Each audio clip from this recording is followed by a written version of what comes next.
o presidente do SEG a São Paulo, administrador Roberto Carvalho Cardoso. Uma salva de palmas, por favor.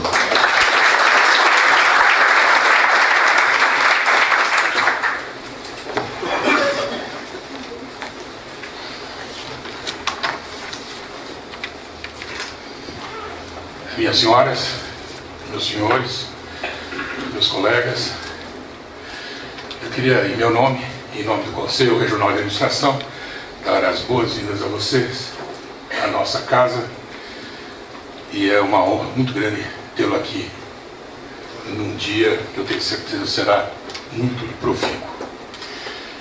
Brevemente, falar sobre o Conselho, eu acho que não é necessário, porque todos conhecem qual é o papel e a função de um conselho. Que, diga-se passagem, é o modelo brasileiro, isso existe em todas as profissões, que vem a ser a fiscalização da sua profissão, dos seus próprios recursos, dos seus próprios profissionais. E esse, obviamente, é também o nosso CRA. Mas nós chegamos à conclusão que se nós ficássemos tão somente nessa atividade, que é definida por lei, nós não estaríamos, ou não estaremos, atendendo o anseio dos profissionais, e por que não dizer, da sociedade. Então, eu diria que nos últimos anos, nós resolvemos ir além. Além como? Obviamente, sem deixar de fazer a sua atividade básica, que é a fiscalização do exercício profissional, é de prestar serviços ao administrador, e repetindo também, e por que não dizer, à comunidade. Tanto que o nosso lema, que era o nome do conselho, ele passou a ser a serviço da administração. Então, com isso, nós fizemos uma série de parcerias com outros órgãos públicos e privados, nesse sentido de prestar serviço. Eu até então, quando a gente vai falar, a gente puxa pela memória, e realmente a gente acaba esquecendo. Mas a gente, vocês devem ter recebido, tem no verso deste folder, que está aí na apresentação, os órgãos na qual nós temos parceria. Pode sossegar que não vou citar todos, mas Serasa, Receita Federal, aliás, o Posto de Renda termina no fim da semana, tá? Claro, como um lembrete aí pelo menos. Tribunal Regional Eleitoral, com biometria, enfim, SESC, Ministério do Trabalho, está aí a relação, como disse, não vou repetir. Tribunal de Justiça. Hein? Tribunal de Justiça, inclusive com o Sejusc, né? Fazer conciliação, dizer assim, esse pleno funcionamento. Isso, veja, como disse, é para todos os profissionais, nossos colegas e a comunidade também. Até um comentário, se vocês me permitem, à parte. Nesse Brasil, no momento que nós estamos vivendo, a gente sente com muita dor, com muita frustração, assim, de que nós temos o dom, sei lá, de querer sempre exigir do Estado. Mas, parafraseando Kennedy, quando tomou posse, a pergunta que se faz, o que o Estado pode fazer para mim, tem que ser ao contrário. O que nós podemos fazer para o Estado? Como nós podemos contribuir? E uma atividade que eu diria relativamente pouco desenvolvida no nosso Brasil é o voluntariado, que em outras sociedades é bem mais desenvolvida. É o trabalho espontâneo, trabalho pro bono, ou seja, contribuindo para a sociedade. Bom, então a gente quer, não vou dizer que a gente faça, nós pretendemos assim atingir um melhor índice com relação a esse aspecto. Então o Conselho, nos últimos anos, eu diria que ele tem feito, quer dizer, essa prestação de serviço, e não só, logicamente, assim, na área de serviço, como também, vamos dizer assim, para o bolso, né? No sentido de que temos convênios com aproximadamente 1.100 instituições que dão vantagens e descontos, e que é, logicamente, extremamente interessante, inclusive nos dias de hoje. Também não vou citar os ministérios, está no nosso site, tá certo? Bom, mas o Conselho também tem, eu diria, uma inovação. Eu diria inovação, não sei se nós fomos o primeiro, mas com certeza nós somos um dos primeiros. Que veio a ser a criação dos grupos de excelência, por uns outros chamados grupos de trabalho, grupo de estudo, instituto, o nome fica a critério do grupo que é constituído. Mas qual é a característica desse grupo de trabalho? Primeiro, quem pode participar? Qualquer profissional, de qualquer profissão, de qualquer origem, de qualquer religião, qualquer credo.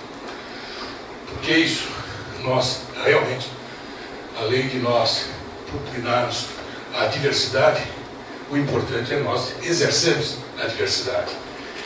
E temos já prova cabal de que essa diversidade ela é extremamente criativa, extremamente, vamos dizer assim, fértil. Tanto é que hoje que aqui estamos, eu diria, de certa forma, é fruto dessa diversidade. Um outro aspecto do grupo é de que nós, provavelmente, devido à nossa origem, vamos dizer assim, lusitana, nós somos muito guindados, vamos dizer assim, a ser burocrático, a estatutos. E fico muito à vontade, que meu sobrenome é Carvalho Cardoso. Então,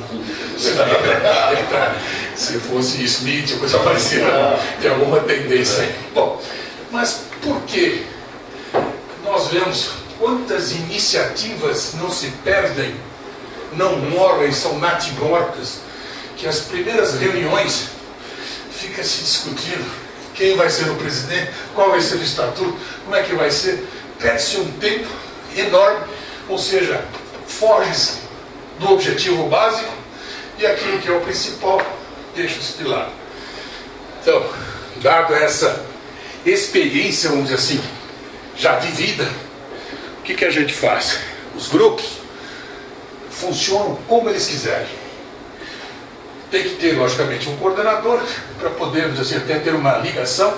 Eles elegem quem quer que seja, respeitamos, nunca contestamos quem foi eleito, e eles funcionam a hora que quer, o dia que quer, da forma que quer e o que eles querem fazer.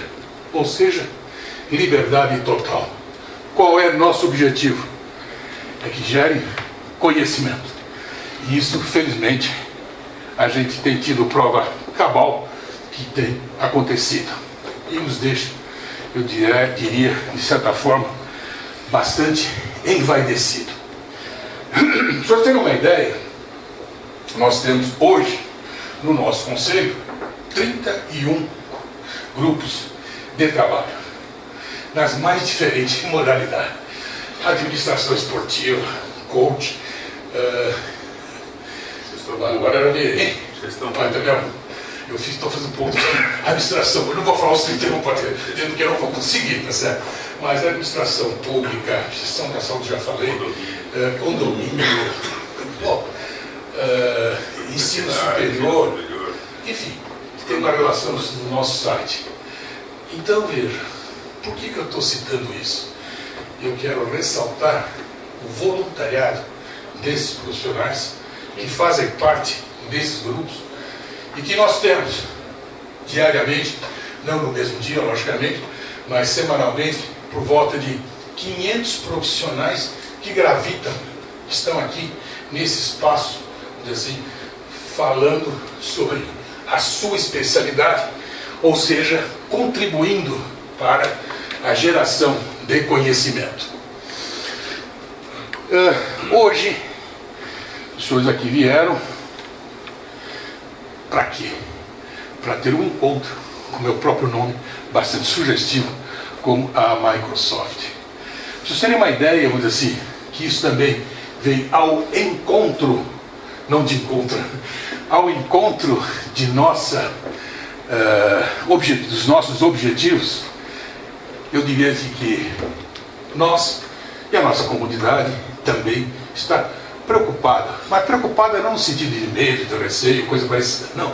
Nós temos que nos preparar para o futuro, porque o mundo, não preciso dizer só aos senhores, o conhecimento, a geração de conhecimento, a velocidade que está acontecendo é brutal. O que se acontece nos últimos anos levou-se dezenas, centenas de anos para acontecer. Só para citar alguns fatos que vêm ao encontro do que os senhores estão aqui hoje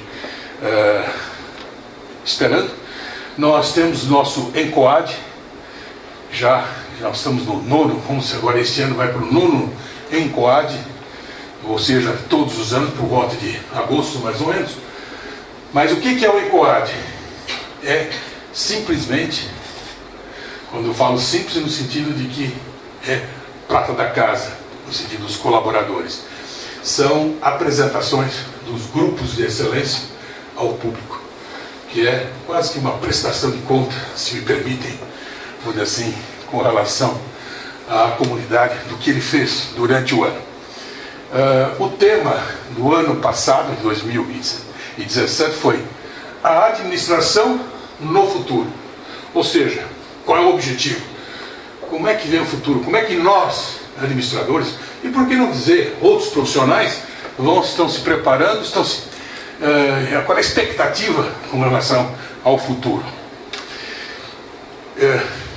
Tanto é que ele é bastante sugestivo, não está decidido ainda, mas nós pensamos em provavelmente repetir, porque o tema é muito forte e muito presente.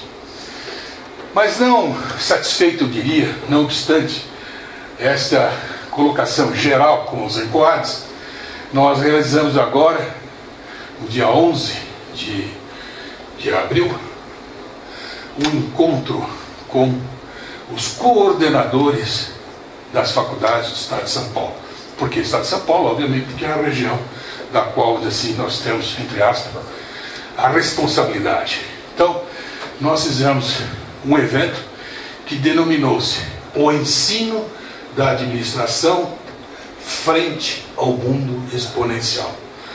Não preciso dizer aos senhores que fizeram, que participaram de faculdade, de cursos, enfim, que estamos totalmente defasados com relação ao mundo exponencial.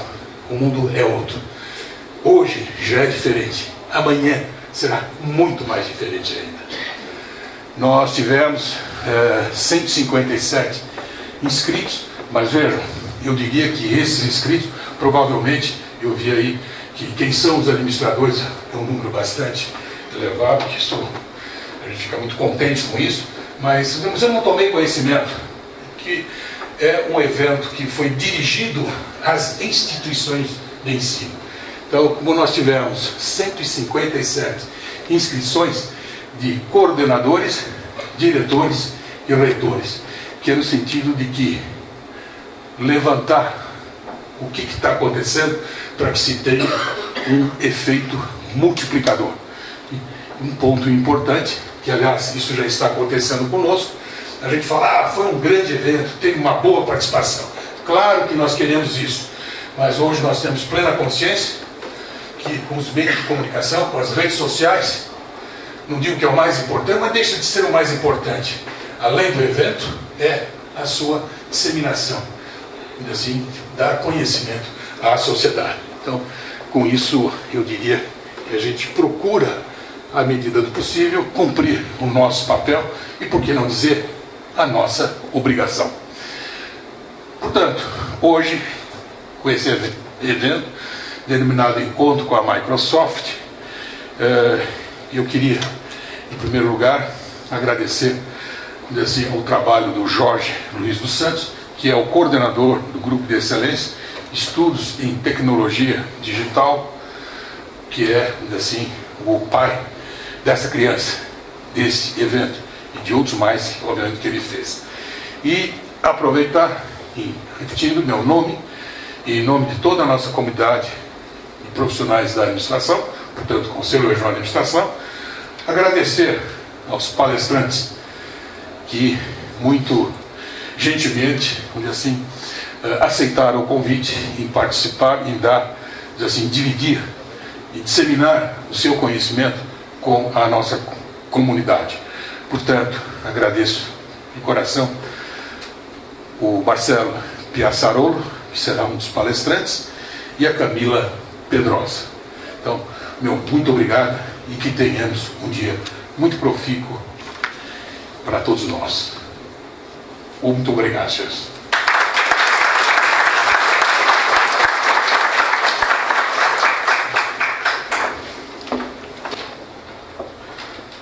Só mais alguns minutinhos da atenção de vocês antes da gente passar a palavra aos palestrantes para a exibição do vídeo institucional do CRA.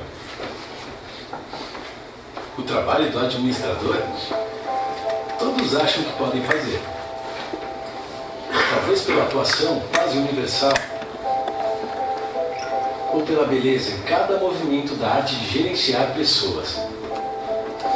Não se trata apenas de perder, digamos assim, um cliente, não se trata apenas de perder um fornecedor, não se trata apenas de perder um talento. Se trata de garantir que todos eles estejam dentro ou fora da organização, mas participando dela. Né? Isso é muito importante. Muito além de um órgão de fiscalização, nós, do Conselho Regional de Administração do Estado de São Paulo, nos preocupamos em comunicar ao mundo o valor do profissional para o sucesso de qualquer organização, pública ou privada, e o desenvolvimento de toda a sociedade. Contamos com 10 mil metros quadrados e dezenas de profissionais para garantir aos registrados e visitantes todas as condições para um ótimo atendimento. Além da sede, estamos fisicamente presentes em outras 8 cidades: Baixada Santista, Bauru, Campinas, Presidente Prudente, Ribeirão Preto, São José do Rio Preto, Sorocaba e no Vale do Paraíba, em São José dos Campos. Em todas elas, oferecemos serviços que vão desde a orientação profissional e o registro de pessoas física e jurídica, a emissão de certidões e da carteira de identidade profissional. Hoje, após a modernização do sistema, o registrado sai com sua carteira em menos de 40 minutos após ter realizado o pré-cadastro. Mas não paramos por aí. Estamos sempre evoluindo para garantir que o profissional tenha conhecimento das mais atuais ferramentas e teorias da administração. Nós precisamos estar sempre nos atualizando, ou provavelmente até nos reinventando a cada momento. Aí é que está o grande segredo. Você ter essa criatividade no nível mais alto da organização, para que a organização possa começar a pensar em como remodelar, reinventar o seu negócio. Para isso, promovemos eventos acadêmicos e práticos nas mais diversas áreas. Muitos deles, frutos de trabalhos realizados nos 27 grupos de excelência do CRA São Paulo. Quando duas pessoas pensam da mesma maneira, você não tem inovação entre elas. Mas quando duas pessoas pensam de maneiras diferentes, esse intercâmbio de ideias produz o quê? Exatamente novas ideias, entende? E isso então permite você criar novos canais de resolução de problemas. Como todo bom profissional da administração, entendemos que o trabalho em equipe e a colaboração são essenciais para um futuro de sucesso. Em parceria com o SAESP, Sindicato dos Administradores no Estado de São Paulo, realizamos ações como o Clube de Serviços. Um conjunto de vantagens para todos os registrados em estabelecimentos de comércio, ensino e turismo, além de diversos serviços públicos e privados. Estar a serviço da administração é o nosso propósito de existir, nossa missão e o nosso trabalho. É assim que construímos um conselho sempre melhor para você e para toda a sociedade.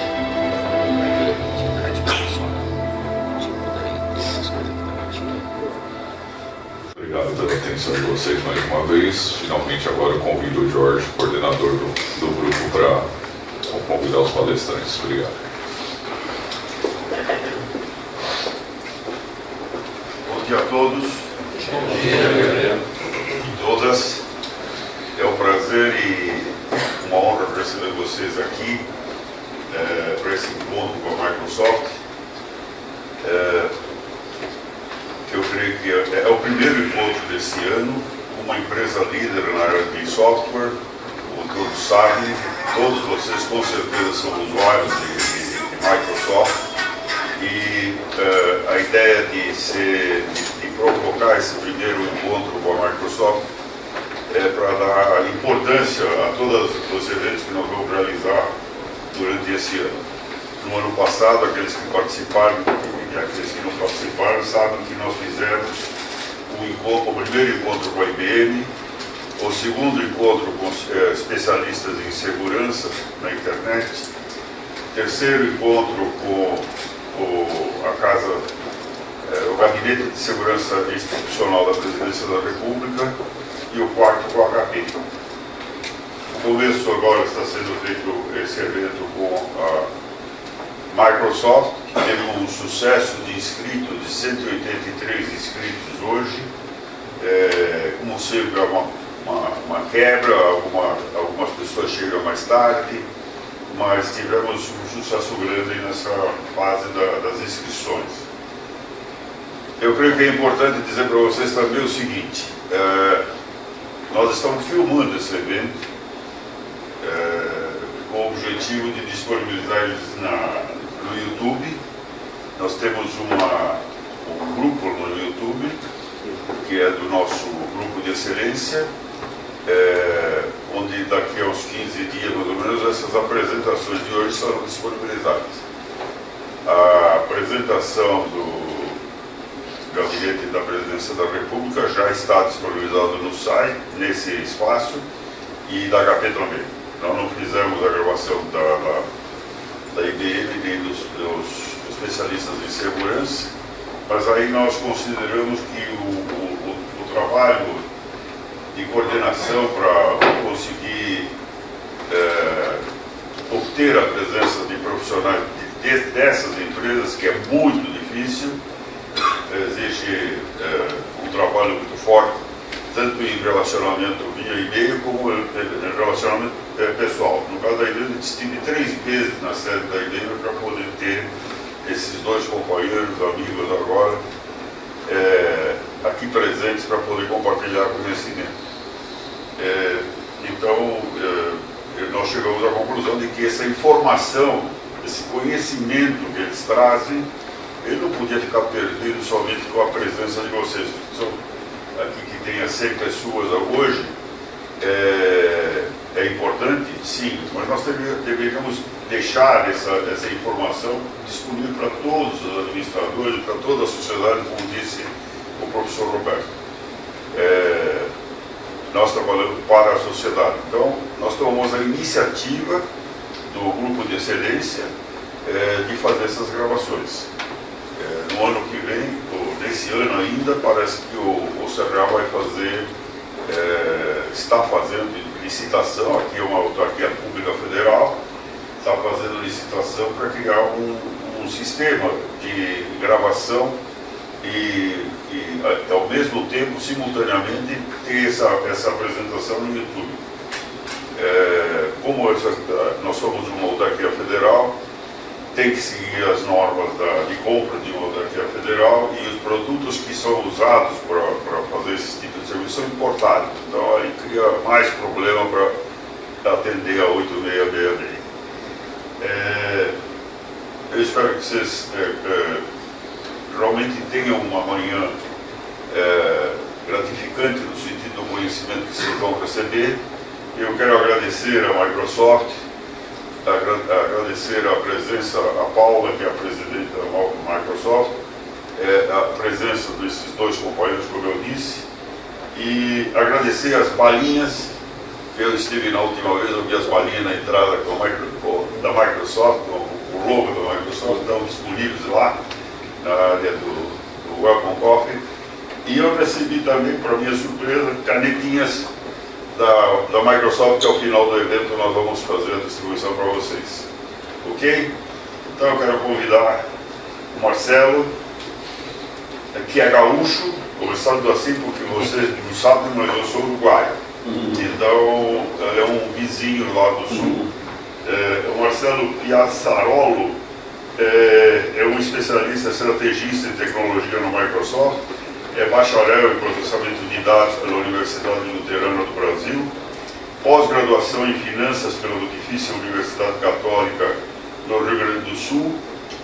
Ele se identifica como entusiasta da tecnologia com 25 anos de experiência em TI e experiência em empresas nacionais, empreendimentos próprios e corporações globais. Ele diz que é viciado em inovações, tecnologias exponenciais.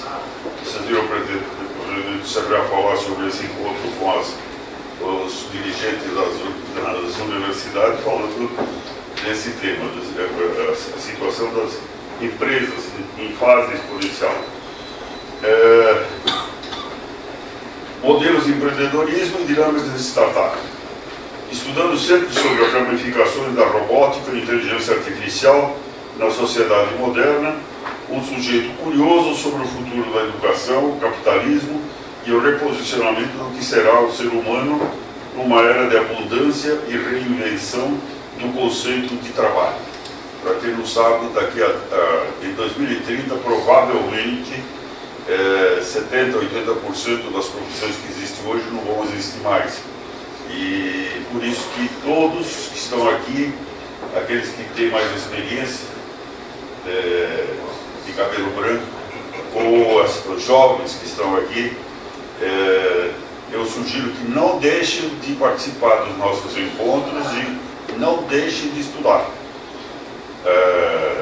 As modificações da situação da nossa vida, dessa espaçonave Terra, como eu falo, é muito rápido hoje em dia. Então tem que estar sempre se atualizando o tempo todo. E eu convido aqueles que sejam administradores ou não, que trabalhem em tecnologia da informação, a participar do nosso grupo. Ele está aberto para receber mais administradores no nosso grupo. Aqueles que tiverem interesse, no final do evento, vocês me procuram e eu vou dar um cartão meu para que vocês me mandem os seus currículos e nós possamos avaliar a participação de vocês. Muito obrigado. Tá certo.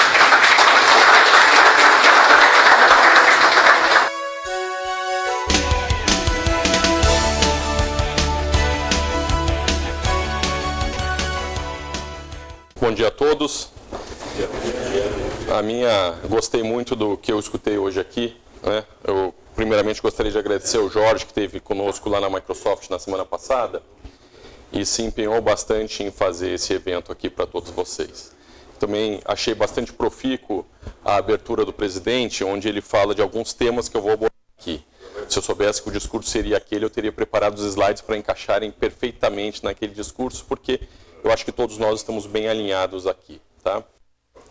Primeiramente, eu sou estrategista de tecnologia da Microsoft, já passei por diversas empresas, como o Jorge comentou, estou nesse mercado de tecnologia há 25 anos e eu tenho reparado que as coisas estão mudando muito rápido.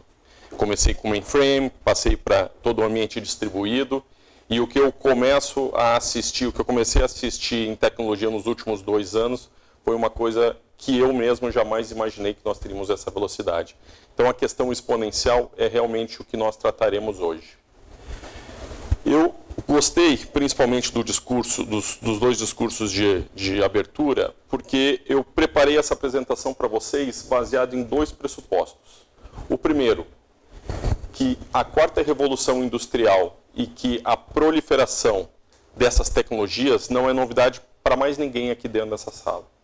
Então eu não vou gastar o meu tempo e o tempo de vocês explicando o que é a 4ª revolução industrial.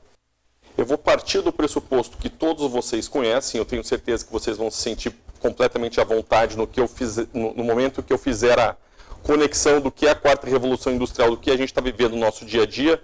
Como diz a minha esposa, é tudo que eu já sabia, só está colocando um nome diferente. Desde aqui ao final da tua apresentação, você vai receber algumas perguntas. Ao final da apresentação eu receberei as perguntas de vocês, inclusive eu pretendo fazer uma apresentação o mais breve possível para que esse momento de conversa seja mais intenso e mais natural possível, ok? O segundo pressuposto que eu adotei aqui para esse nosso encontro. que o que vocês escutarão hoje é o começo de uma jornada de educação, de conhecimento e de imersão de vocês nesse ambiente.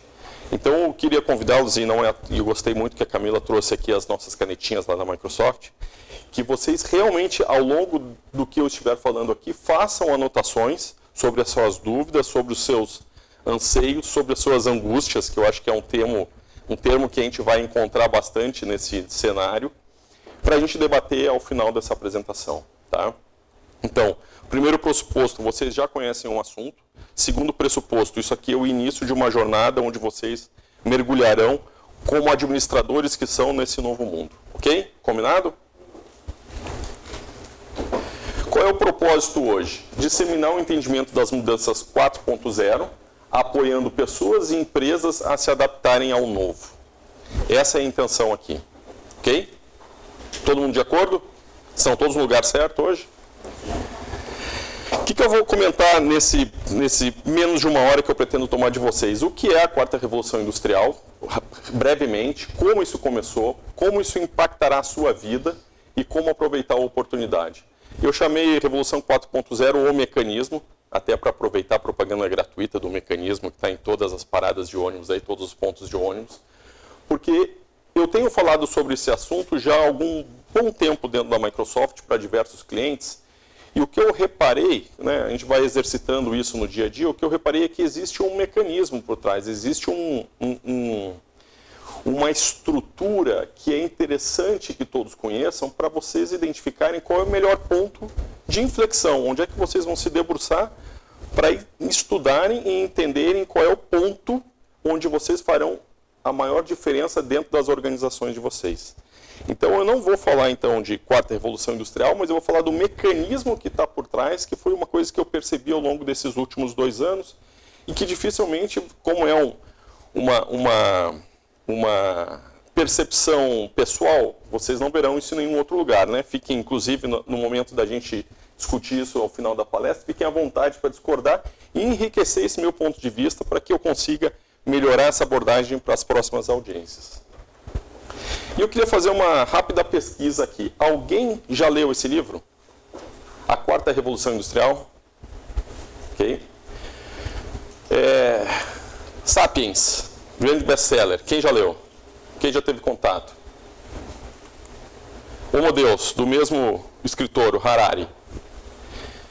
Pessoal, e aí, como eu comentei com vocês, comecem a fazer as anotações, porque eu vou mostrando aqui alguns slides, eu vou lembrando, vou tendo alguns insights, e vou dando algumas dicas para que vocês pesquisem sobre esses assuntos, que realmente são assuntos que vão mudar a vida de vocês.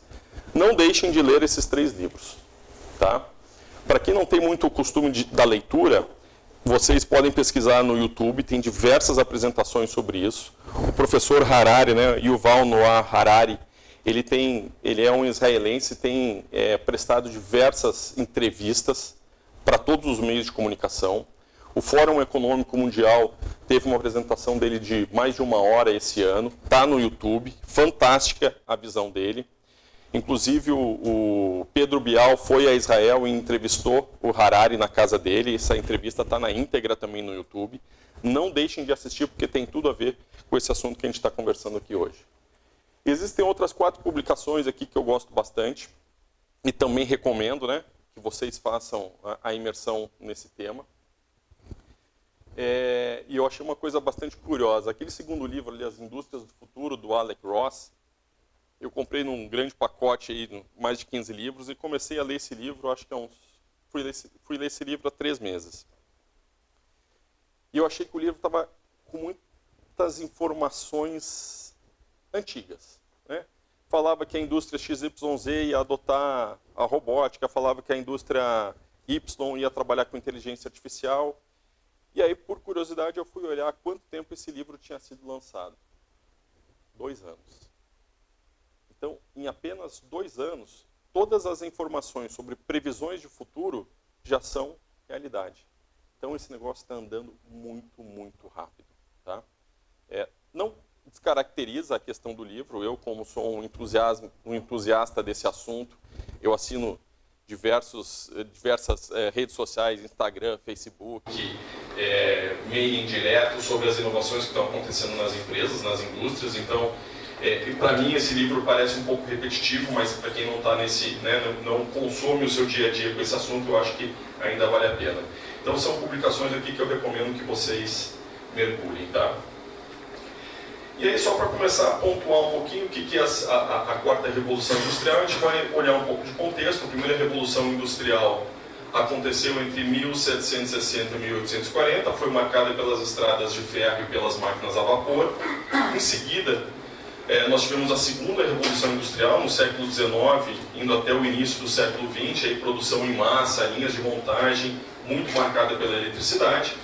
A terceira revolução industrial, 1960 a 1990, também chamada de revolução digital, onde nós tivemos aí o surgimento dos semicondutores, os mainframes, como as grandes máquinas. A gente estava conversando hoje no coffee break, algumas pessoas que viveram essa época de mainframe. Eu comecei a trabalhar com mainframe quando eu tinha 20 anos, 19 anos para ser preciso.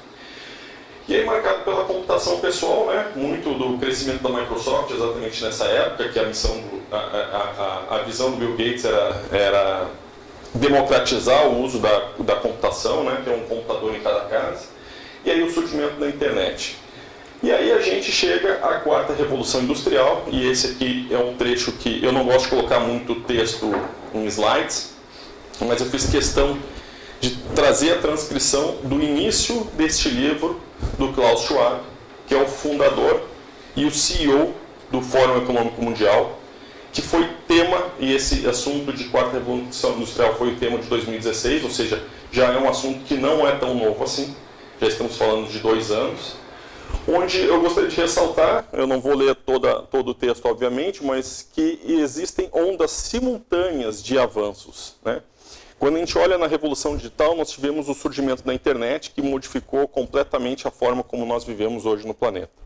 Quando a gente fala da quarta Revolução Industrial, nós estamos falando de outras várias tecnologias acontecendo ao mesmo tempo e crescendo de uma maneira exponencial. E aí, outro ponto importante é a fusão de tecnologias e de suas interações no mundo físico, virtual e biológico. E os futuristas acreditam que a questão biológica, sim, vai ter um impacto jamais imaginado na vida de todos nós. Isso acontecendo nos próximos anos. Denominações similares à quarta revolução industrial, então, vocês verão alguns termos como transformação digital, jornada digital, indústria 4.0, que foi um termo cunhado na Feira de Hannover em 2011. Então, estamos em 2018, né? Então, já é um assunto que não é tão novo assim. E a segunda idade das máquinas, né, dos 2 professores do MIT, em 2014, com um livro homônimo, né, chamado The Second Machine Age. Então, esses termos são similares à quarta revolução industrial, embora tenham algumas diferenças acadêmicas. Fundamentalmente, a gente está falando de uma profusão de tecnologias novas que mudarão a história da humanidade. E aí eu ressalto aqui, e aí eu faço um convite à reflexão, né, que o Jorge comentou aqui, estudem, né? Então, essa questão da dedicação a algumas coisas na vida que podem mudar radicalmente a nossa presença aqui. Então, o nascimento de um filho, aquela foto, sim, a minha foto, aconteceu há 34 dias atrás, e para quem não tem filho, eu posso garantir que muda radicalmente a vida, tá? Então, o Otávio ali, chegando a 34 anos, mudou radicalmente a minha vida. E eu me preparei muitas horas para a chegada do Otávio. Eu trabalhei muitas horas, eu tive que doar dinheiro, eu tive que comprar um apartamento maior, eu tive que mobiliar esse apartamento. E eu tive toda uma preparação psicológica e familiar para receber um filho. Isso mudou minha vida. Quantas horas eu investi nisso? Centenas. Vão guardando essas informações, tá? Um casamento. Casamento, muitas vezes, a gente também investe muito tempo. Eu, particularmente, vendi tudo que eu tinha em Porto Alegre, me apaixonei perdidamente por uma paulistana, larguei tudo e mudei para São Paulo há 10 anos atrás. Então, investi também muitas horas nessa história de casamento. Demissão. Muitas vezes a gente se prepara, vai fazer um curso de MBA, gasta lá 20, 30, às vezes 50, 60 mil reais num curso de especialização, num mestrado, preocupado em correr o risco de ser demitido. Se eu for demitido, o que eu vou fazer? Pelo menos já tenho um currículo mais forte, eu mostro que eu continuo estudando, eu quero continuar competitivo no mercado.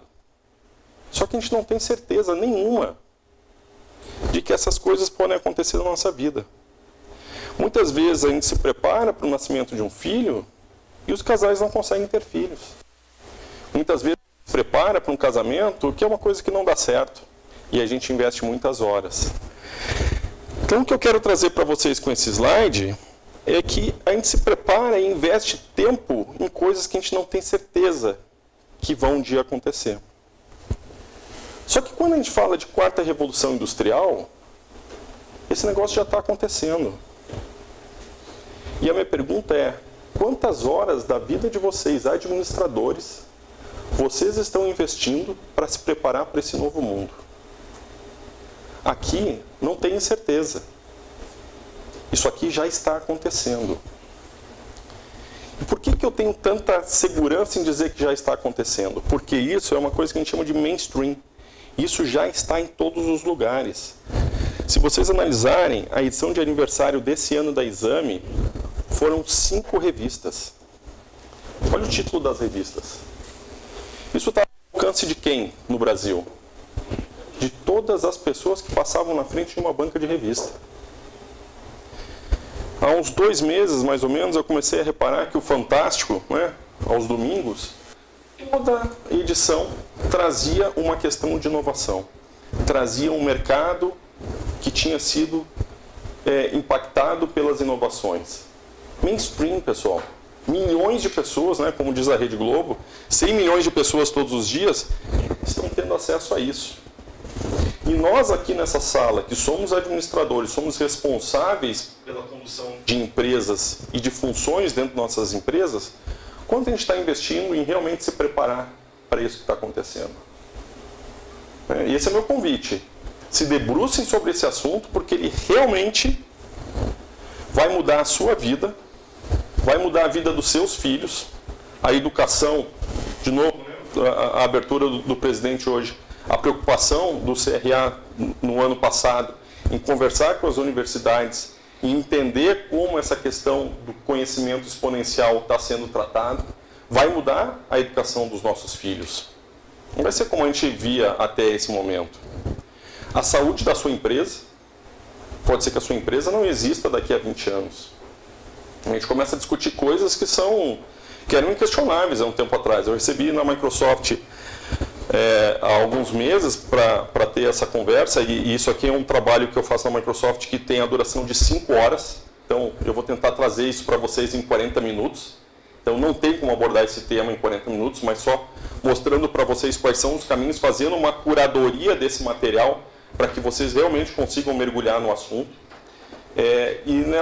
e conversando com essa empresa, essa seguradora, eu comecei a mostrar para eles que a gente está questionando o que é vida. Porque aparentemente é um negócio que é secular, seguro de vida, mas as coisas mudaram. Porque, e aí eu faço alguns paralelos. Se a gente perder um braço, eu continuo sendo eu? Eu continuo sendo eu, tenho as minhas memórias, eu tenho a minha forma de pensar, eu tenho o relacionamento com os meus familiares, os meus amigos. Se eu perder os 2 braços, eu continuo sendo eu? Continuo. Se eu perder os braços, as pernas, continuo? Continuo. Então, assim, vou encurtar um pouco a história aqui. Se eu conseguir preservar o meu cérebro e eu conseguir ter a interação com todos os que me cercam da mesma forma que eu tinha, eu continuo sendo eu? Continuo. E se eu conseguir, através de nanotecnologia, através de manipulação genética, preservar esse cérebro por muitos anos, muitas décadas, eu continuo sendo eu? E se eu conseguir fazer o upload das minhas memórias, das minhas interações para uma máquina, e numa realidade virtual, eu continuar conversando com os meus entes, eu continuo sendo eu? Esse tipo de coisa que parece que tem um maluco aqui na frente falando para vocês, vai ser uma discussão dos próximos anos.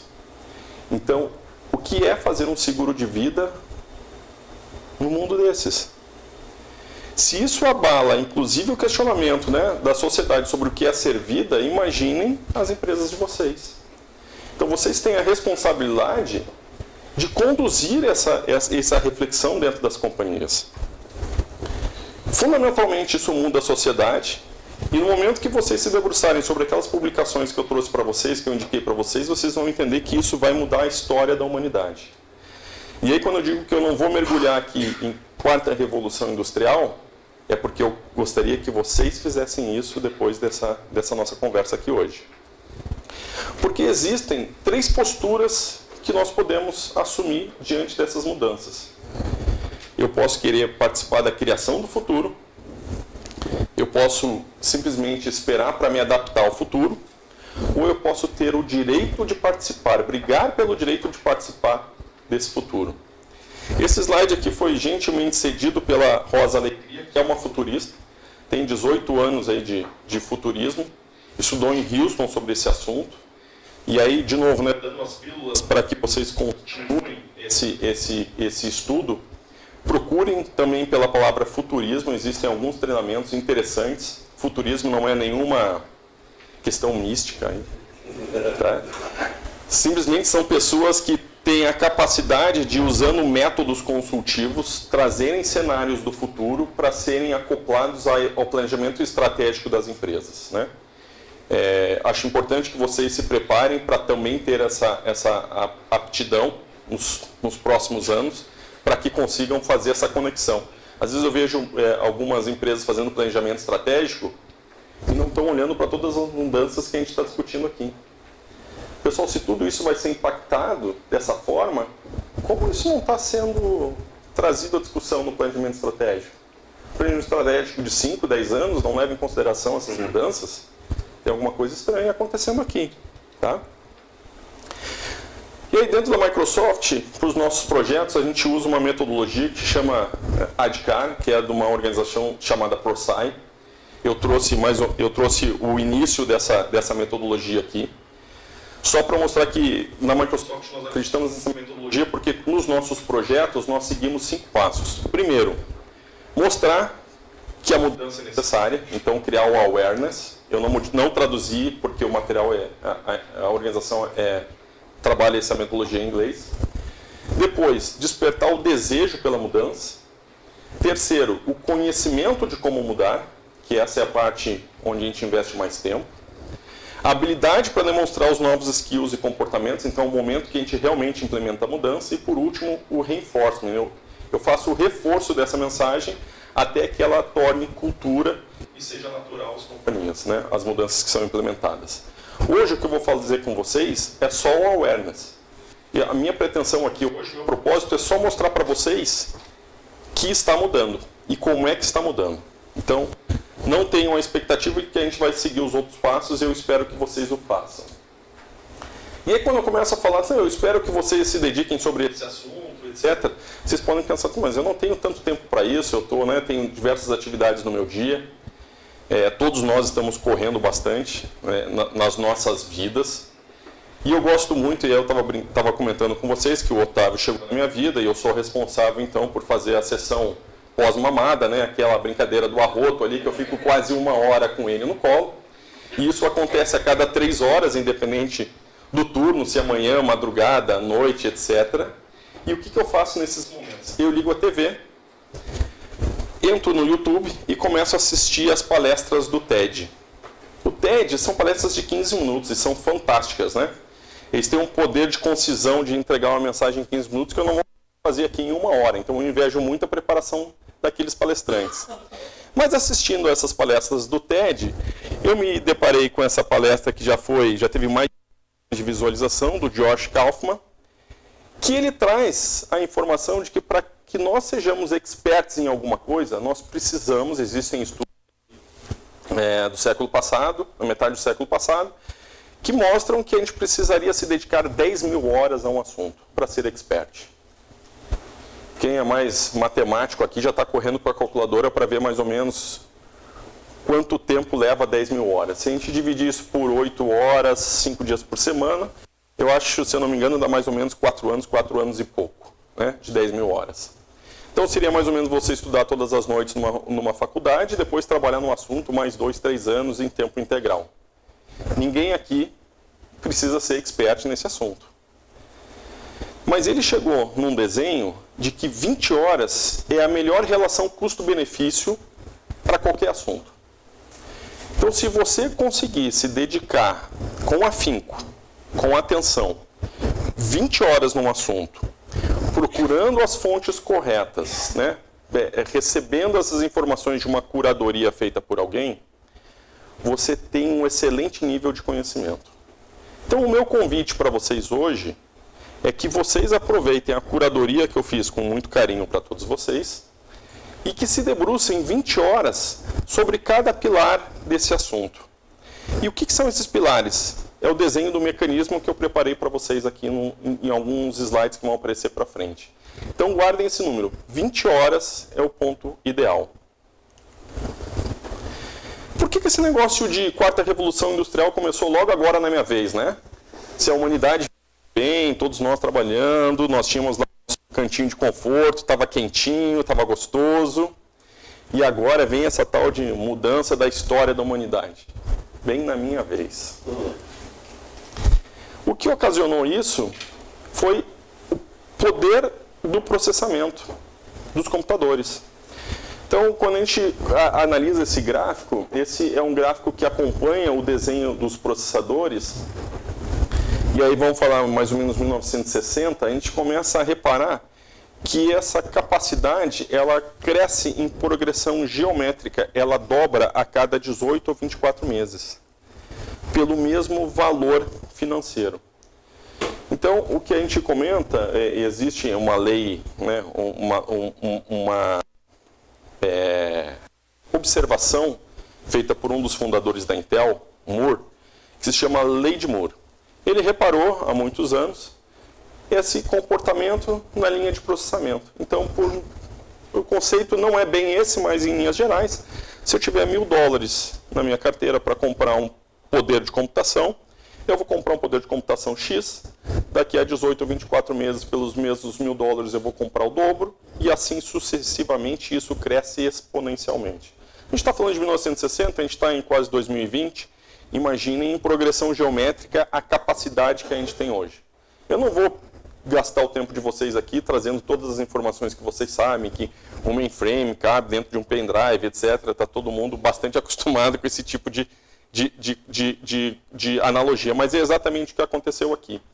Então, o barateamento do poder de processamento permitiu que novas tecnologias surgissem e, como eu mostrei no primeiro slide, de maneira simultânea. O laser? Água.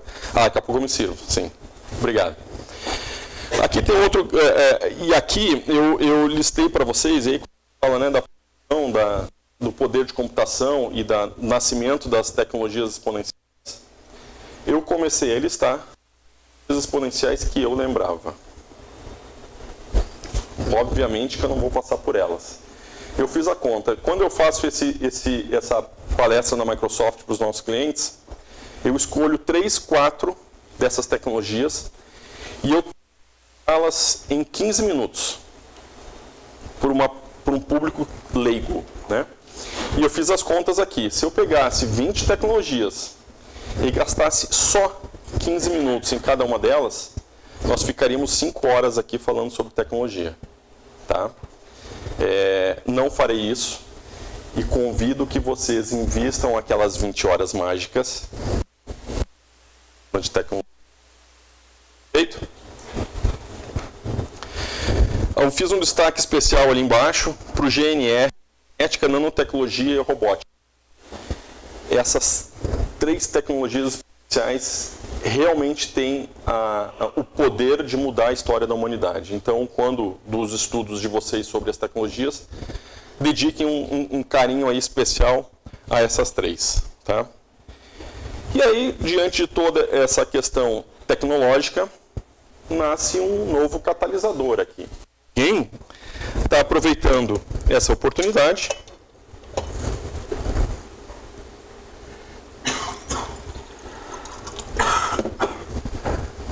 está pensando em um jeito diferente de fazer as coisas.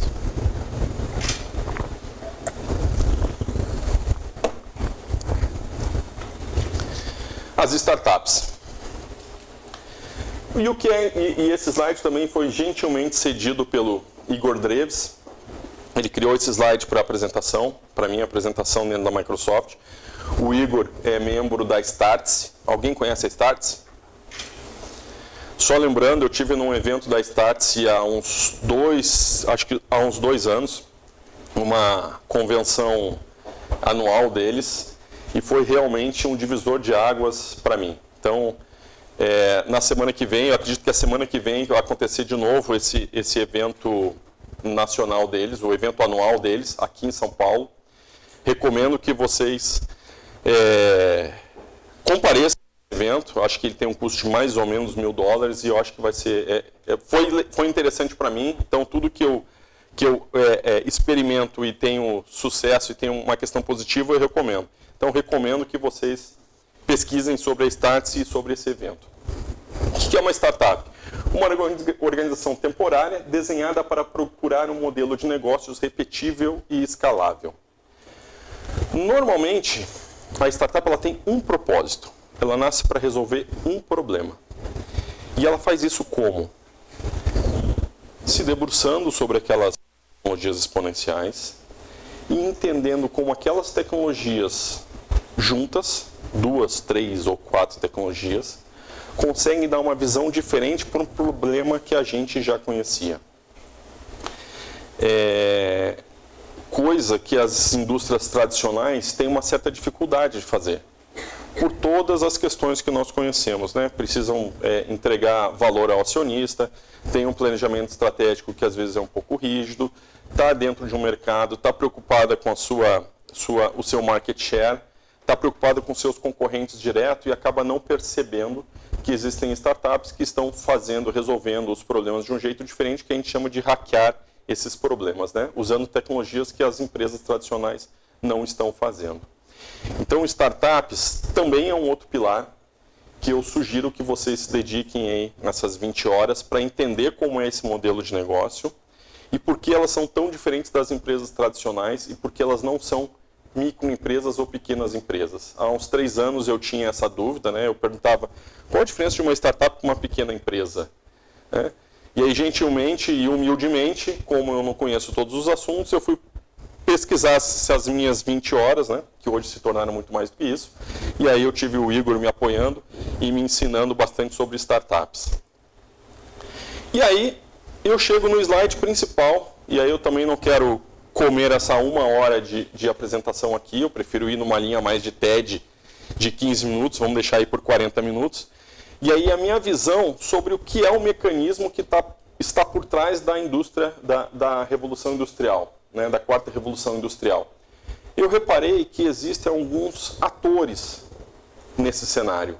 Não é Lava Jato. Não é Lava Jato. Tá? Então, assim, o que é o mecanismo? Mas a ideia é a mesma do mecanismo, né? O que é aquela série? Pegaram todo esse esquema que estava acontecendo e foram entender como eram os atores e como é que era o modo de operação desse negócio.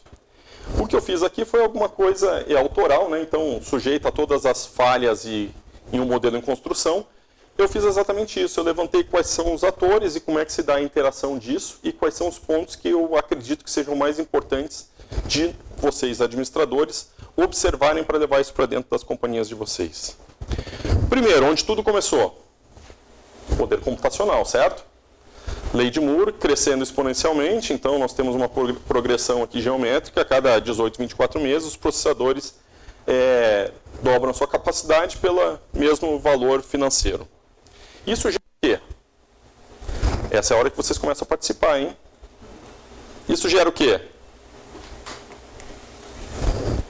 As tecnologias exponenciais. Alguns exemplos aqui, né? Isso faz com que eu tenha a evolução da robótica, IoT, inteligência artificial, blockchain e assim sucessivamente. E o que essas tecnologias fazem na nossa vida? Nada. A tecnologia por si não muda nada. O que muda é a sociedade aplicando essas tecnologias para resolver alguma coisa. E o que é a sociedade operando essas tecnologias? as indústrias já estabelecidas e as startups. E aí existe uma discussão, né? Será que as startups vieram para acabar com as indústrias tradicionais? Será que vai ter um modelo de operação conjunta?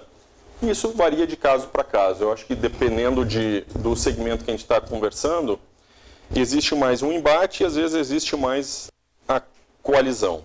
Eu acredito que um modelo de todos trabalhando juntos seja muito mais interessante. Startups e indústrias manipulam de alguma forma essas tecnologias, às vezes isso nasce dentro de uma startup e ela é adquirida por uma grande indústria, ou existe essa parceria, e isso serve para criar novos produtos e serviços que são os chamados serviços disruptivos, que vale lembrar que essa palavra não existe em português. Ela é um anglicismo e falar disruptivo é algo completamente errado para a língua portuguesa. Eu já tentei me corrigir, mas eu não consigo, tá? Então, se vocês conseguirem não falar disruptivo, por favor, é um convite a não agressão à língua portuguesa. Então, cria-se produtos e serviços disruptivos, e o que isso gera? Novas tendências. Para mim, o ponto mais importante de toda essa dinâmica são as tendências. É importante entender a tecnologia, é fundamental. É o primeiro passo que a gente tem que ter aqui. Porque como é que você vai trabalhar como advogado se você não conhece as leis, né? Isso é a base, é o fundamento. Então, entender as tecnologias é o fundamento. Mas o que muda a sociedade, o que criam as novas indústrias e o que definem as novas profissões são as tendências. Então, nessas 20 horas de estudo, em cada um desses pilares, entendam a questão mais complexa e sutil que são as tendências. E o que, só para fechar aqui esse gráfico, o que acontece depois disso? Essas novas indústrias, essas novas profissões, criam novas startups, influenciam as grandes indústrias, que geram novos produtos e serviços, que criam novas tendências, e a gente começa a ter esse ciclo. Então, se eu não revolução industrial, eu entendo que eu estou cumprindo a minha promessa. Eu não expliquei a quarta revolução industrial. Eu, como um profissional de tecnologia de informação, eu resisti à tentação de passar por 20 tecnologias e não falar sobre nenhuma delas. Mas eu trouxe aqui para vocês essa questão do mecanismo que é baseado na minha experiência, né? Então, assim, estes são os pontos que precisam ser analisados. Vou fazer alguns exemplos aqui de tendências e eu já me encaminho para os finalmente aqui. Eu brinco, né, que se vocês entrarem numa palestra de inovação e alguém falar sobre Uber, Airbnb e Kodak, levantem na hora e saiam da sala, tá? Porque esse negócio já é uma discussão de 3, 4 anos atrás. Então, eu vou pegar um exemplo de uma indústria que já está antiga, que é o tal do Uber. Isso já foi. Vamos pegar um exemplo. Então, a questão de táxis, aí apareceu o Uber, um tempo atrás. A minha mãe, que ela não consegue dar um next no browser, ela consegue chamar um Uber, então é uma coisa impressionante, né? Então, como isso permeou a sociedade de uma forma incrível. E a gente começa a analisar algumas tecnologias exponenciais, como, por exemplo, veículos autônomos. É uma realidade. Já existe veículo autônomo rodando nos Estados Unidos, em algumas cidades. Isso vai acontecer aqui. Energia renovável é outra tecnologia exponencial. Blockchain, esse é um pouquinho mais complicado. Ele ajuda na desintermediação das partes. Então, se eu começar a juntar numa questão de mobilidade dentro de uma cidade, veículos autônomos, energia renovável, ou seja, carros elétricos, veículos autônomos elétricos, com blockchain, onde eu não tenho uma empresa gerenciando essa frota, né? Isso é peer-to-peer e transferência de dinheiro virtual do consumidor para o prestador de serviços direto. O que eu tenho? Uma forma de transporte pública que custa 20%, se estima que em algumas cidades, algumas capitais do mundo, vai custar 20% do que é o custo de um Uber hoje, que é uma indústria já antiga. Que tendência isso cria? Ou seja, olha só o exemplo que eu trouxe para vocês. Vamos entender o mecanismo aqui. Eu peguei 3 tecnologias exponenciais. Quais foram? Vamos ver se vocês estão prestando atenção. Quais? Veículo autônomo, energia renovável e blockchain. Juntei essas 3 coisas. Espero que... espero não. Algumas startups já estão trabalhando nesse modelo, em algumas cidades do mundo. Então, já vamos para a terceira coluna. Eu tenho uma startup, algumas startups que já estão criando esse modelo, e elas criam o quê? Um serviço disruptivo, certo? Esse serviço disruptivo, ele cria algumas tendências. Que tipo de tendência isso criaria? Quebra de paradigma. Uma quebra de paradigma, por exemplo, do transporte coletivo. Quão barato seria a pessoa que trabalha na minha casa, diariamente, pegar um veículo autônomo de energia renovável e se transportar para minha casa? Se a gente comparar, se não tiver nenhuma evolução no transporte público coletivo, isso é muito mais barato que o transporte público. O que vai acontecer com as cidades, se isso se tornar realidade? Qual é a tendência? Substituir o transporte público e colapsar. Porque a gente não tem mais onde construir ruas. Nós não temos como expandir nas grandes capitais as nossas vias. Aí, claro, alguém vai dizer para mim, não, mas os veículos autônomos, eles vão conversar entre si e vão se organizar no tráfego daquela via, e isso vai diminuir o engarrafamento. Ok, pela quantidade de carros que nós temos hoje, faz sentido. Mas quando eu tenho um serviço disruptivo dessa natureza, será que eu não vou ter muito mais carros nessas vias? E será que a tendência, e aí a penúltima coluna, será que a tendência não é colapsar a mobilidade das grandes cidades? Então, uma tendência que parecia positiva, que é um transporte barato, ela cria uma outra tendência, que é o colapso da mobilidade. E o que aconteceria com as pessoas? Carros voadores. Então, nós podemos também ter a questão de drones, né? Então, já seria aí um outro serviço, onde a gente teria outra tecnologia exponencial, que são os drones. E aí a questão com robótica, inteligência artificial fazendo todo o tráfego aéreo desses drones. E aí eu teria outras startups, outro serviço disruptivo, e eu teria outras tendências. Mas eu vou continuar naquela do transporte terrestre. Se eu tenho esse colapso, o que acontece na cidade se eu não posso mais me locomover na cidade? Desenvolver alguma coisa para substituir o que foi substituído. Eu vou precisar evitar que as pessoas saiam de casa. É uma outra tendência. E aí, quando a gente olhou, acho que vocês olharam naquela lista de tecnologias, eu tive o cuidado de colocá-las em ordem alfabética para não dizer que uma é mais importante que a outra, ou que algumas estão mais maduras que as outras, tá? Lá tem uma outra tecnologia que chama Tele Everything, tudo no tele. Então, é uma outra tendência. Eu trabalho de casa. Eu estava conversando com o Jorge lá na Microsoft, e eu perguntei para ele, Jorge, qual é o dress code do evento? E ele disse, não, você vai como você quiser. Aí eu disse assim, beleza, Jorge, eu vou de bermuda e camiseta. E ele, pô, que negócio é esse? Esse Jorge, eu trabalho na Microsoft e o nosso trabalho é completamente remoto. Eu fico em casa de bermuda e camiseta. Quando eu me dou o trabalho de trocar de roupa, tá? E eu atendo primordialmente uma empresa, que é uma gigantesca empresa do mercado nacional, que fica muito perto da minha casa, que tem um edifício inteiro só de tecnologia. E ali as pessoas todas, embora seja uma indústria extremamente tradicional, todas as pessoas ali podem trabalhar de bermuda. E adivinha se fui o primeiro alienígena de bermuda dentro dessa estrutura. Então, assim, eu só ando de bermuda e camiseta, né? E muito porque eu trabalho também muito tempo na praia. Eu vou para a praia nas quintas-feiras, volto na segunda-feira.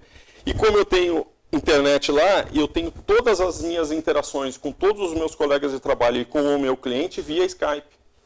eu consigo fazer, ó, propaganda Microsoft, não é essa a intenção, mas eu consigo fazer toda a demonstração de slides, eu consigo fazer todas as reuniões que eu necessito fazer, eu cumpro todos os horários. Isso é completamente remoto. Então, assim, se vocês nas empresas de vocês ainda têm esse ranço de que a pessoa, se está remoto, ela não está participando com o presencial, comecem a praticar mais isso, tá? Eu comecei a praticar isso há 5 anos e achei que era impossível. Hoje eu não consigo viver de outra forma. Então é uma tendência que gera outra tendência, que às vezes gera uma contra-tendência. E aí, num desses dias que eu estava na praia, deixa eu cuidar meu horário aqui, eu ainda tenho 15 minutinhos. Eu estava na praia, tinha um vizinho meu, que também era de um conselho, que eu não vou citar qual. E ele conversando comigo, a gente, né, vai uma cerveja aqui, uma cerveja lá, e etc. Ele disse assim, porra, você trabalha com tecnologia, eu estou com algumas ideias aqui, porque eu tenho muitas informações dos meus clientes. Eles passam muitas informações para mim, todos os meses, né? Todos os meses passam muitas informações para mim. E eu começo a perceber que eu poderia ajudá-los a fazer isso de uma forma melhor. Eu vejo quanto de dinheiro eles têm investido. Eu vejo que banco tem esse dinheiro. Eu vejo qual é a aplicação que está fazendo. E se eu tiver uma parceria com uma empresa financeira, eu posso propor para ele um investimento melhor. E assim ele foi me citando casos e mais casos das informações que ele tinha dos clientes dele e que ele poderia dar um advisor, extrapolando o que ele já fazia atualmente. Só que ele é uma pessoa que também está muito ligada nesse assunto. Ele já foi para o MIT, ele já foi para o Canadá, ele participa das discussões de novas tecnologias, de modelos disruptivos. E eu olhei para ele, aí a gente já estava dentro da água lá, eu olhei para a cara dele e disse assim, meu amigo, cara, olha só o que você está me falando. Você, uma pessoa tão antenada na situação atual, você está me falando que você vai ser o intermediário, qual a palavra? O intermediário do seu cliente com uma instituição financeira. Você vai ser o intermediário do seu cliente com uma seguradora de frota. Você vai ser o intermediário, eu disse assim, você não vai ser intermediário nenhum. Porque uma das tendências que nós observamos é a desintermediação. Quando a gente fala de criptomoedas, o que a gente está falando ali? A desintermediação bancária. Então, uma das tendências que essas tecnologias estão trazendo para a gente é a desintermediação. Então, se você está pensando num negócio que vai fazer a intermediação de algo, cuidado. Pode ser que esse negócio não dure 20 anos. Pode ser que esse negócio não dure 10. Então, por isso que eu digo que eu gostaria de trazer no dia de hoje para vocês a minha experiência na análise da quarta revolução industrial, que não é algo para vocês se debruçarem só sobre as tecnologias, e sim sobre as tendências. Vocês, administradores, precisam entender o que esse mecanismo vai gerar de novas tendências.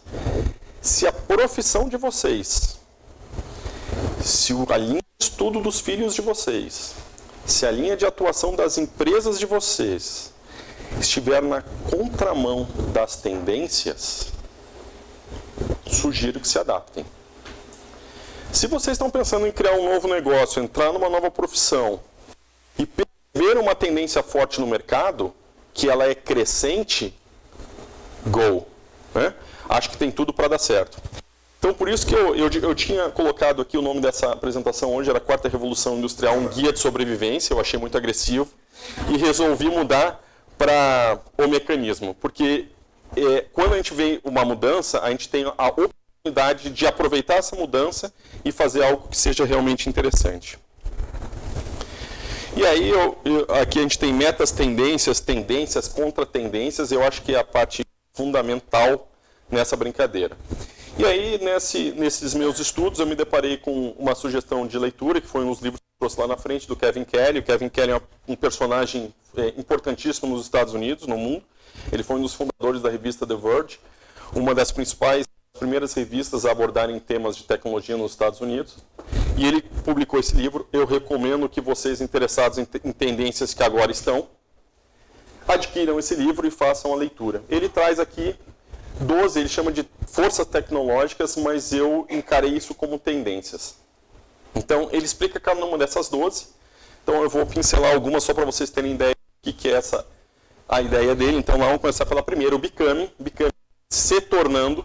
Então, podem ver que sempre termina em ING, as forças tecnológicas dele. Então, nós estamos nos tornando alguma coisa todos os dias e nós nunca somos, porque tudo muda muito rápido. Eu comecei essa apresentação aqui, eu faço na Microsoft, usando outra ferramenta nossa, que é o Sway, né, que não é o PowerPoint, é uma forma mais fluida de fazer. Eu não conhecia o Sway, eu disse, vou pegar um tutorial aqui no YouTube, vou aprender em 10 minutos como é que funciona o Sway e vou começar a fazer. Fiz lá 10 minutos, gostei da ferramenta, fiz mais 10 minutos, porra, agora eu sei fazer essa brincadeira no Sway. Aí eu fui abrir o Sway, estava completamente diferente, porque já mudou. Já saiu um release, isso está na nuvem, o release é automático e a cara do produto mudou completamente, obviamente ficou mais fácil. Mas eu estava me tornando alguém que conhecia aquilo e daqui a pouco eu dei um passo para trás. Então nós estamos sempre nos tornando algo. Dificilmente, se a gente tem aquela expectativa, aquele anseio de ser alguém realmente detentor do conhecimento, isso não funciona mais nesse novo mundo, tá? Uma outra que eu acho interessante é o Cognify, então serviços cognitivos. A gente vai começar a perceber que a inteligência artificial vai estar embutida em todas as coisas que a gente vai começar a fazer. Então, muitas startups estão trabalhando em colocar a inteligência artificial em atividades básicas do nosso dia a dia. Se você trabalha numa empresa que faz esse tipo de automação e não está pensando em inteligência artificial, você está contra uma tendência. E aí, só mais duas aqui que eu acho interessantes. O Flowing, né? Hoje, as coisas no flow, né? É difícil a gente parar e conseguir ter todo um conhecimento em um livro. Como eu comentei para vocês, fui pegar aquele livro de As Indústrias do Futuro, 2 anos atrás, já passou. Então hoje a gente percebe essas informações passando por nós. A gente acessa o Instagram e recebe, o meu Instagram é basicamente futurismo, né? Eu fico escaneando todas as novidades que acontecem sobre tecnologia que eu tenho acesso. Se eu olhar aquele Instagram naquele dia, já passou, eu já não acho mais aquela informação. Então é o flowing, elas estão passando pela gente, né? Isso cria toda uma ansiedade, todo um outro mundo bem amplo aí para a psicanálise. E aí a parte de accessing, né? As pessoas já estão acessando os serviços, não estão mais querendo deter os serviços. Então, outro é o sharing, a gente começa a compartilhar as coisas. Eu fui fazer um peixe no domingo, fui na feira, né? Coisa, né? Tão radicalmente inovador quando ir na feira. Eu relógio a corda do meu avô numa apresentação como essa. Né? Fazendo peixe. Não? Gaúcho fazendo peixe. Gaúcho fazendo peixe. E realmente agora eu sou capaz de perder a minha dupla cidadania brasileira e gaúcha. E eu fui fazer um peixe na grelha, pelo menos eu mantive a tradição, não fui para o forno, né? E eu não tinha da grelha do peixe. Aí imediatamente eu lembrei da questão do sharing. Por que eu não fui numa rede social, que é uma outra tecnologia exponencial, como o WhatsApp, que tem do meu condomínio, e perguntei, alguém tem uma grelha de peixe para emprestar? Mas eu, um pouco envergonhado, né? Eu resolvi sair, comprei a grelhinha, trouxe para dentro de casa, mas eu podia tranquilamente fazer um sharing daquilo ali. E aí eu não compraria mais essa grelha. Então, assim, esse livro trata dessas 12 metatendências e vocês, ao usarem isso, vocês vão começar a perceber que cada tendência dessas cria outras tendências. E aí vocês vão começar a refletir se os negócios de vocês estão em linha com essas tendências, tá? A Microsoft tem inteligência artificial. Sim. Inteligência artificial e a Microsoft, ela fez uma mudança radical há alguns anos, onde a gente saiu daquele mercado tradicional de Windows, Office, SQL Server, a gente foi para o mundo em nuvem. Todos os produtos vocês sabem que já estão na nuvem, mas a gente está trabalhando muito mais com as questões de inteligência artificial, banco de dados, etc. Tudo isso em nuvem, porque naquela lista de 20 tecnologias exponenciais, uma delas é cloud, é nuvem. Então, é muito fácil hoje para qualquer empresa, qualquer startup, não ter os seus sistemas dentro de casa. Vocês simplesmente conectam na nuvem, fazem uso dessa tecnologia, pagam por uso, parou de usar, para de pagar. Então, ficou muito mais fácil. A barreira de entrada, termo comum para vocês administradores, né? a barreira de entrada nesses novos mercados ficou baixíssima. Por isso que a gente vê tanta competição aqui hoje, tá? E aí, de novo, né, ainda como empréstimo da Rosa Alegria, do workshop de futurismo aplicado que eu fiz no final do ano passado, nesse workshop ela vai mostrando diversos cenários, diversas tendências que estão sendo observadas. Então, minha moonshot, quando a gente olha da Singularity, você já ouviu falar da Singularity? Então, anotem também esse nomezinho, Singularity. Teve o evento da Singularity, foi ontem e anteontem, aconteceu aqui em São Paulo. Fantástico, o grupo não, eu não fui, mas o grupo estava mandando atualizações, palestra por palestra que está acontecendo lá, acompanhei, fantástico também. Então, a Singularity ela é uma universidade de questão de turismo, e o objetivo lá é o seguinte: você tem que pensar em alguma coisa que seja moonshot, você tem que pensar em alguma coisa que impacte 1 bilhão de pessoas. Então, pense grande, tá? Quando a gente fala de startup, de uma questão repetível e escalável, é plenamente possível, tá? Então, aqui várias tendências, né?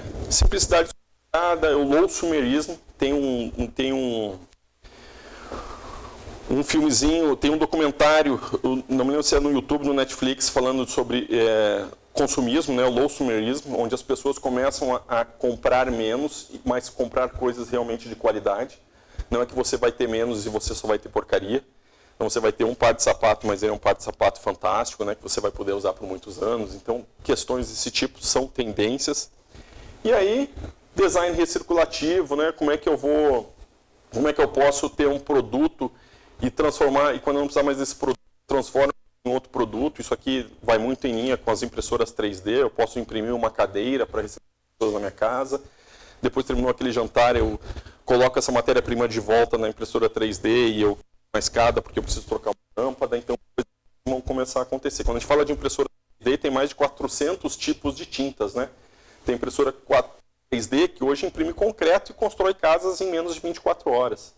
Então, são coisas que realmente estão mudando a nossa vida. E aí uma série de tendências. Então, profissão protagonista, se eu me dedicar a ter vários skills, eu posso trabalhar em várias frentes. E aí entra toda uma discussão de futuro do trabalho, que eu acho que é um tema interessante que vocês têm aqui para os eventos do CRA. Então, o futuro do trabalho prega realmente isso, que tendo vários skills a gente vai poder trabalhar em várias frentes. Então, eu posso estar cobrando por uma palestra aqui agora.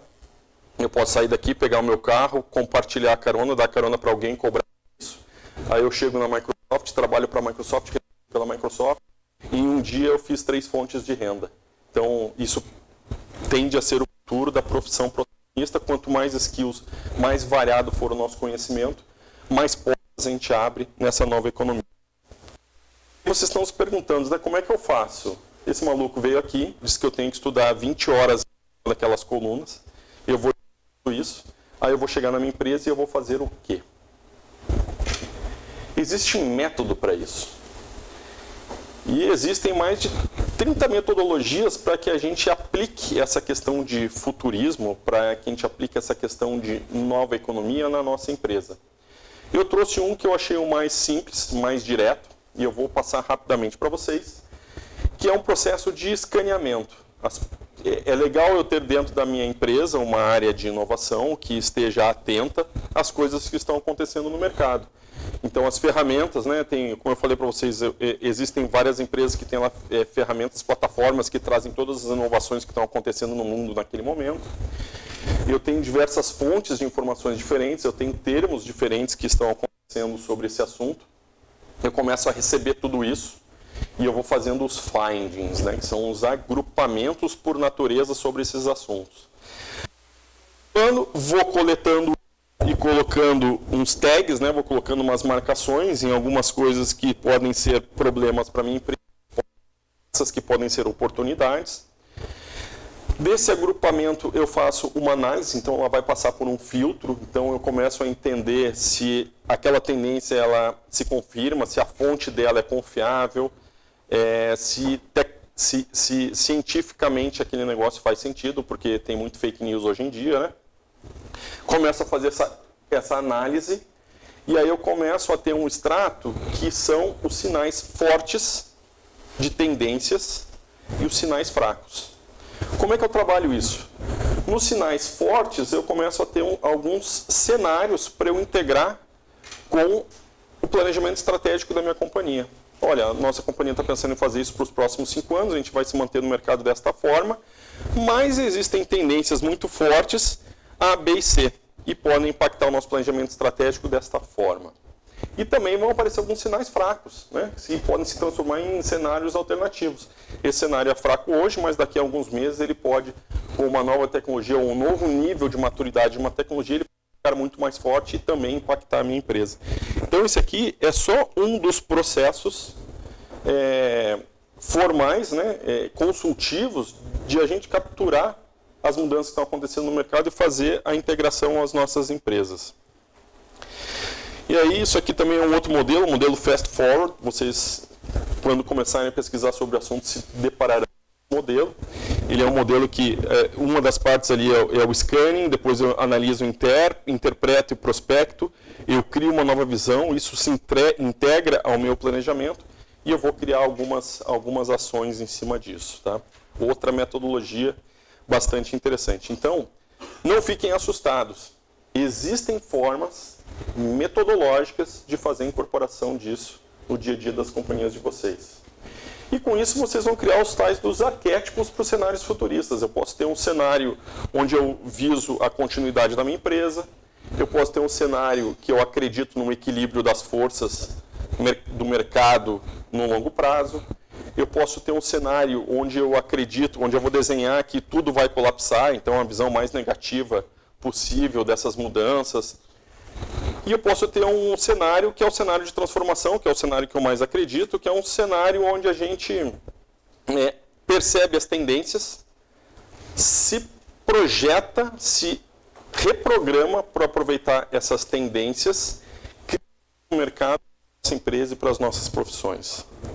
Então, o que eu queria trazer para vocês hoje era basicamente, não falei sobre quarta revolução industrial, não falei sobre tecnologia, mas trouxe para vocês aqui o mecanismo. Estudem 20 horas sobre cada um desses pilares e podem confiar que depois desse processo, acho que ele tinha 5 ou 6 coluninhas, depois de vocês passarem por essas 100 horas de avaliação desse conceito, vocês estarão muito mais confortáveis com esse assunto e vocês terão efetivamente investido o tempo de vocês em algo que já está acontecendo. Jorge, quanto tempo mais eu tenho para pergunta? Mais 15 minutos? Deixa eu só. Primeiro eu quero te parabenizar pela apresentação. Está dentro de todo aquele perfil que a gente fez daquela reunião. O objetivo desse nosso encontro com a Microsoft era trazer mais essas tendências onde a sociedade, a nossa vida vai mudando de forma acelerada. Eu fiz, para vocês terem uma ideia, no ano passado, uma palestra na OAB, o mundo digital em 2050. Isso parece uma coisa assim futurista. Ousado, hein, Jorge? Ousado.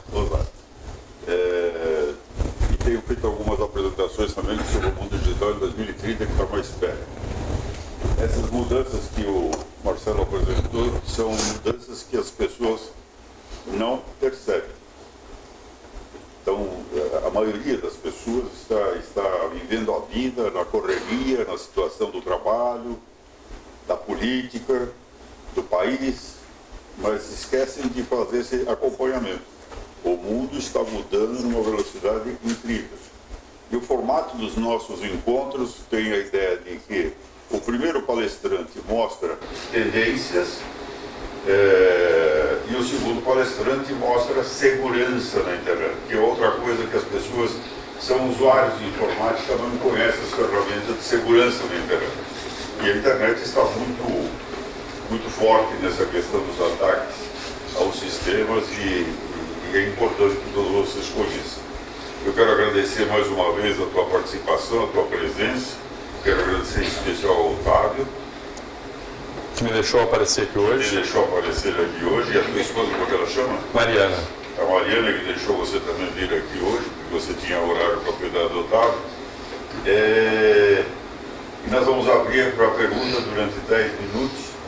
Quem quiser fazer uma pergunta agora para o Marcelo, por favor, que levanta a mão e seja bem objetivo, porque nós temos só 10 minutos e de imediato nós vamos fazer a apresentação da Camila. Primeiro, vai mais perto. Se você se identifica de nome e empresa, porque isso aqui está sendo gravado. Fernando, sou da empresa S9000, trabalho com sistemas de gestão para qualidade. E o que a gente observa é que existem 3 resistências básicas à indústria 4.0. Né?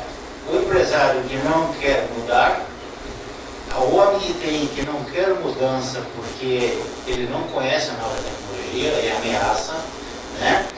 E também eu particularmente tive muita dificuldade e tenho muita dificuldade em buscar, até com a própria Microsoft, algum apoio para entrar no Azure para saber como é que a coisa pode me ajudar. Então, o que a gente vê é que essas empresas, elas não vão mudar, elas vão quebrar e as outras vão renascer. Porque ninguém quer ir para 4.0. É o meu emprego que está em jogo. Né? Essa impressão que eu tenho vivido ao longo desses 20 e poucos anos nessa área. Mudar é difícil, né? E quanto menos nós conhecemos os fatores que estão relacionados à mudança, mais resistentes nós ficamos. E justamente por isso que a minha premissa para a apresentação de hoje era que isso seria só um guia para que vocês se aprofundassem nesse assunto. O meu convite para vocês aqui hoje é que vocês se familiarizem com esses temas, entendam como esses atores estão trabalhando nesse campo e que, ficando mais proficientes nessa questão, vocês diminuam a sua resistência em relação ao novo. Como você citou, é muito clássico e a gente percebe que as empresas tradicionais, elas têm a resistência em mudar. Todo mundo está dizendo que o mundo vai mudar, mas até hoje eu sobrevivi a todas as crises e essa vai ser só mais uma marolinha, então a gente vai conseguir sobreviver. Eu me propus, né, quando eu coloquei lá aquele propósito, o meu propósito com isso é disseminar o conhecimento e trazer o awareness, né, usando o termo da metodologia, trazer o awareness para o maior número de pessoas possíveis na nossa sociedade. Isso vai muito em linha com a abertura do presidente aqui, de democratizar essa informação, porque isso que a gente está vendo aqui, pouquíssimas pessoas na sociedade brasileira estão tendo acesso. Isso aqui é uma informação que está na classe AAA. Se nós falarmos que leitor de exame, né, que se debruça sobre esse assunto, lê a matéria das 5 edições, etc., são quantos milhões de pessoas? 1, 2?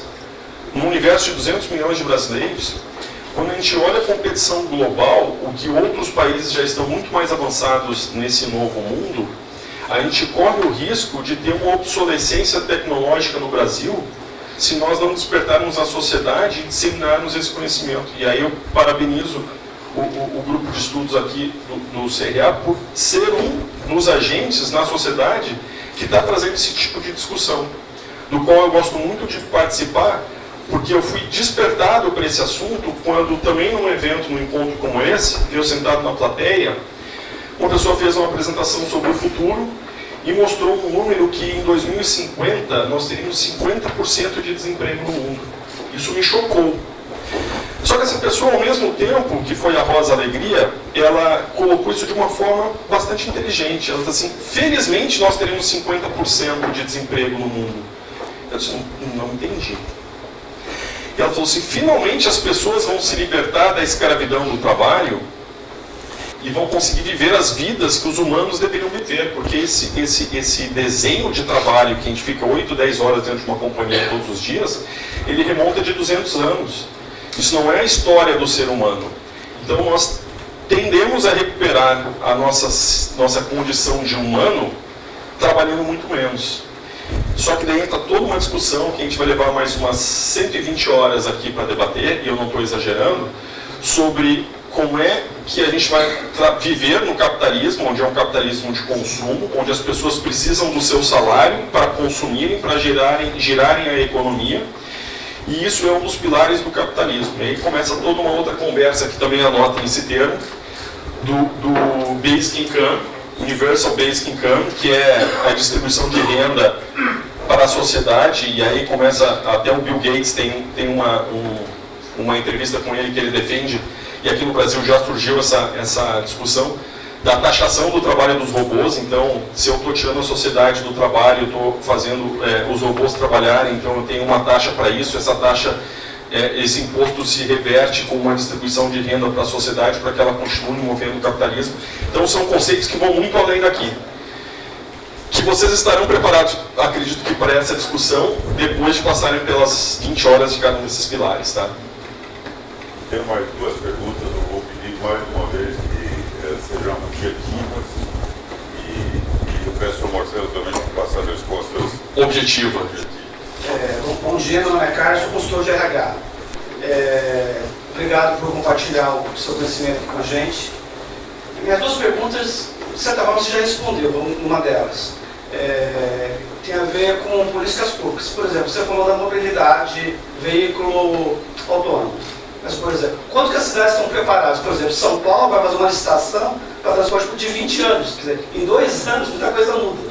Por exemplo, quanto que as cidades estão preparadas? E a outra tem a ver com a tecnologia muito legal, é muito linda, mas o trabalho do futuro, por exemplo, eu ia colocar. 70% dos empregos que terão daqui a mais ou menos 10 anos não existe hoje. Por exemplo, vai ter muita gente capacitada, não existe formatada, mas vai ter muita gente desempregada. O valor da comunidade brasileira, o abismo social não vai aumentar? Por exemplo, essa pessoa falou 50% legal, que a pessoa vai ter 50% desempregada. Mas vai viver de quê? De brisa? Não é? É muito legal a pessoa que escreve livro, que faz palestra, que deve ter um ótimo emprego, por exemplo. E essas 50 pessoas vão viver do quê? Obrigado pela pergunta. Vou responder as duas perguntas, tentando ser objetivo, porque eu sou apaixonado pelo assunto, eu acabo falando sobre isso até o final do dia. Pegando lá, políticas públicas, eu acho que nós não estamos preparados com políticas públicas nem com políticas privadas. Quando eu falo que, e eu fui consultor há muitos anos, quando eu falo que no planejamento, você pode reparar que as empresas movem a sociedade. Eu acho que antes da gente questionar a questão da política pública, a gente, como administradores, nós precisamos questionar as políticas privadas. Quando as nossas empresas estão abertas a pensar de uma forma futurista no seu próprio planejamento estratégico. E fazendo essa adaptação, eu acredito que começa a movimentar todo o ecossistema.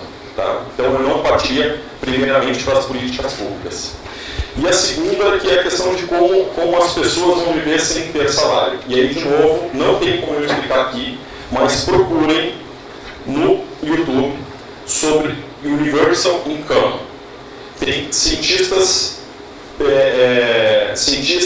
e economistas renomados falando sobre esse conceito. Já existem alguns países fazendo testes sobre o Universal Basic Income, que pode ser uma saída para essa situação.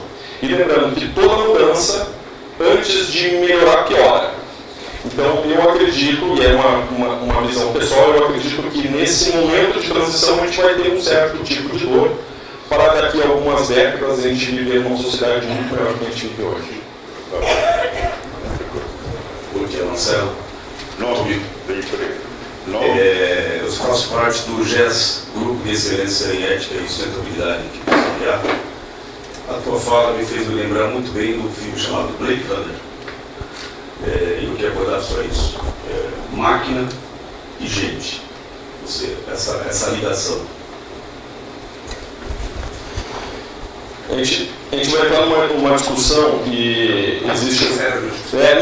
Tem uma discussão tem a visão pessimista e a visão otimista. Né? A visão pessimista é mais de outro filme, né? Que é o Exterminador do Futuro. Então a visão pessimista é o Exterminador do Futuro. E a gente acha que vai ficar sentado placidamente na nossa cadeira do nosso escritório, daqui a pouco o robô vai enfiar o pé na porta, guiado por outros drones, com inteligência artificial vai nos arrancar ali do trabalho. Mas quem vai fazer a inserção da robótica, da máquina e da inteligência artificial na sociedade somos nós mesmos. Então, quando a gente conhece o futuro, as possibilidades do futuro, nós temos a oportunidade de desenhar o futuro que nós queremos. Então, eu devolvo para você a pergunta. Quando você fala dessa simbiose de máquina e homem, como é que você projeta o seu futuro com máquina e homem na sua empresa e na sua sociedade? Não precisa responder agora. Mas essa é a ideia que a gente tem que começar a exercitar aqui. Então, de forma especial, um membro do nosso grupo de excelência pediu para fazer um comentário e vai fazer indicando nome e empresa. José Antônio Salazar Neto, eu sou consultor de finanças e governança corporativa. Só para corroborar e enfatizar bastante que o que está acontecendo, por exemplo, na Operação Lava Jato, a gente não imagina o que tem de gente por trás analisando montanhas de dados. Essas pessoas que cometeram todo tipo de fraude, de roubo, de desvio, nem sequer imaginavam que algum dia alguém iria pegar e entrar tão profundamente nos seus extratos de conta, nas transações. Se a gente não tivesse a aceleração da análise de dados como tem hoje, ele seria praticamente impossível. E hoje, com todo esse suporte, já se fala que eles estão entrando em colapso e não conseguem analisar tudo. Mas o tempo está aí para ser... O Marcelo não vai precisar responder essa pergunta, porque não é a área dele aqui hoje falar sobre a Lava Jato. Todos nós estamos acompanhando a Lava Jato e acompanhando o que o Supremo está fazendo com relação às suas decisões. Mais uma vez eu quero agradecer a participação.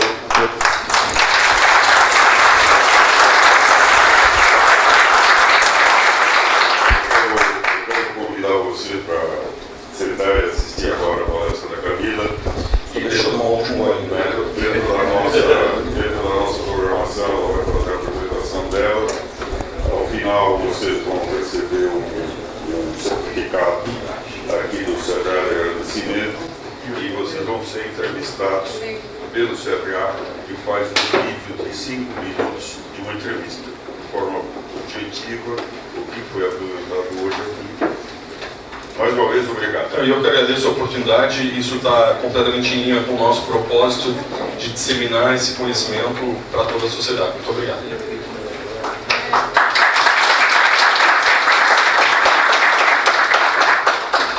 Mais um aspecto dessa apresentação do Marcelo.